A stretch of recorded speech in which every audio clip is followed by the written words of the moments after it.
I've realized there are a lot of new people here, so I wanted to reintroduce myself. I'm Tiffany Tota, Palestinian American, a licensed marriage and family therapist, community builder, and founder of this space. For the past 23 years, I've worked across school-based mental health, juvenile justice, hospital settings, young adult services, higher education, and private practice.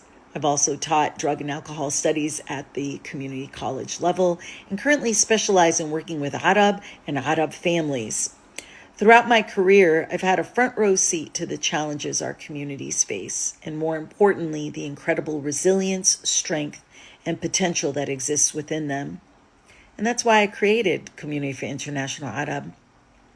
This platform has been an incredible blessing for me, not just to talk about mental health, but to have meaningful conversations about identity, relationships, family, culture, leadership, personal growth, and what it means to be Arab living in today's world.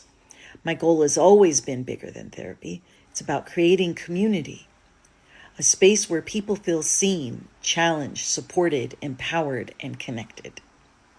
So if you're here, whether you've been following over the last year and a half or just found this page, welcome. I'm glad you're here, and I'm excited what we're building together. Community International Arab tagline is Nawar Titnawar, that the light in me sees the light in you, and our goal is for all of us to keep shining. If this video resonated with you, subscribe and join the community.